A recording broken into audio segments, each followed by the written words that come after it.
जय श्री कृष्ण। जन्माष्टमी पूजा के बाद कथा अवश्य सुने। पौराणिक कथाओं के अनुसार भाद्रपद कृष्ण अष्टमी को श्री कृष्ण जन्माष्टमी कहते हैं, क्योंकि यह दिन भगवान श्री कृष्ण का जन्म दिवस माना जाता है। इसी तिथि की घनघोर अंधेरी आधी रात को रोहिणी नक्षत्र में मथुरा के कारागार में वसुदेव की पत्नी देवकी के गर्भ से भगवान श्री कृष्ण ने जन्म लिया था। जन्माष्टमी के दिन भगवान श्री कृष्ण की जन्म संबंधी कथा भी सुनते सुनाते हैं, जो इस प्रकार है। द्वापर युग में भोजवंशी राजा उग्रसेन मथुरा में राज्य करता था। उसके आतताई पुत्र कंस ने उसे गद्दी से उतार दिया और स्वयं मथुरा का राजा बन बैठा। कंस की एक बहन देवकी भी थी, जिसका विवाह वसुदेव नामक यदुवंशी सरदार से हुआ था।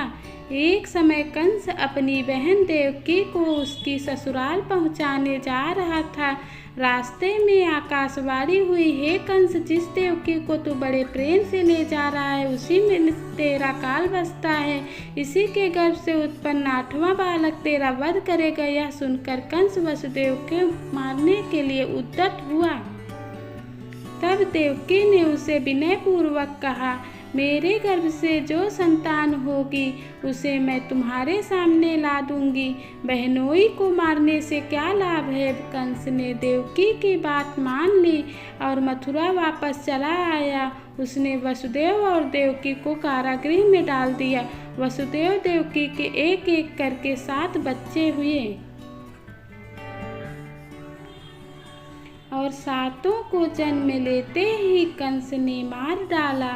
अब 8वां बच्चा होने वाला था। कारागार में उन पर कड़े पहरे बैठा दिए गए। उसी समय नंद की पत्नी यशोदा को भी बच्चा होने वाला था। उन्होंने वसुदेव देवकी के दुखी जीवन को देख 8वें बच्चे की रक्षा का उपाय रचा।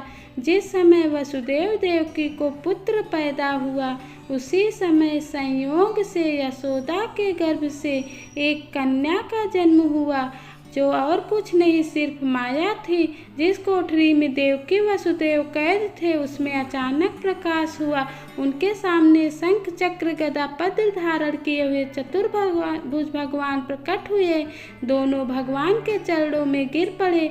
तब भगवान ने उनसे कहा, मैं पुनः नवजात शिशु का रूप धारण कर लेता हूँ।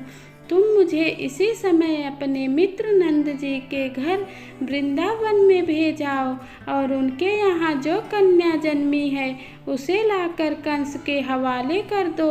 इस समय वातावरण अनुकूल नहीं है, फिर भी तुम चिंता ना करो।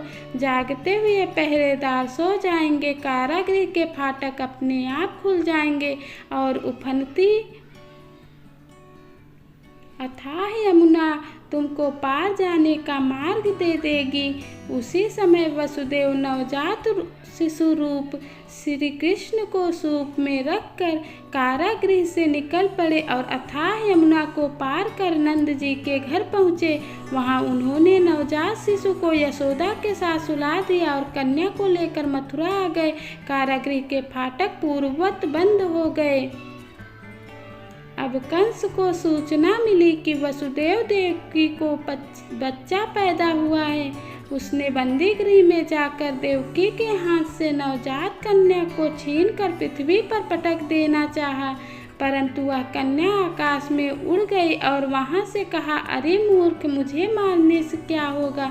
तुझे मारने वाला तो वृंदावन में जा पहुंचा है। वह जल्द ही तुझे तेरे पापों का दंड देगा। यह है कृष्ण जन्माष्टमी की कथा। आपको कथा कैसी लगी कमेंट में ज़रूर बताएं। जय श्री कृष्णा।